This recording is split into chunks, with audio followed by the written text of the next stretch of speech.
Welcome to Kenton's videos. Enjoy the video. In this video, I will explain how to make purple sauerkraut.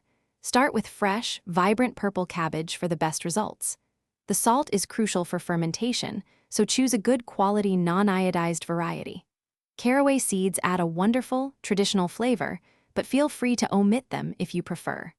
A clean glass jar is essential for a successful fermentation process, providing the perfect environment for your sauerkraut to develop its delicious tang. Begin by discarding any damaged outer leaves from your purple cabbage. Next, carefully quarter the cabbage and remove the hard, inedible core. Now, the fun part, shred the cabbage as thinly as possible. A mandolin makes this task quick and uniform, but a sharp knife works just as well. Transfer all the shredded cabbage into a large, sturdy mixing bowl. Now, sprinkle the 2 tablespoons of non-iodized salt over your shredded cabbage.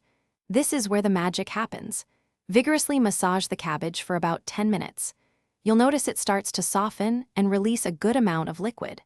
Once it's nice and juicy, pack the cabbage very tightly into your 1-quart glass jar, pressing down firmly to remove air pockets. Make sure the cabbage is completely submerged under its own brine. To keep your cabbage submerged, place a smaller jar or a fermentation weight on top. Cover the jar loosely with its lid or a breathable cloth to allow gases to escape. Store your fermenting sauerkraut at a consistent room temperature, ideally between 65 and 75 degrees Fahrenheit. It will be ready in about 1 to 3 weeks, depending on your desired tanginess. Once fermented, store it in the refrigerator for several months. Thanks for watching. Consider subscribing if we helped you.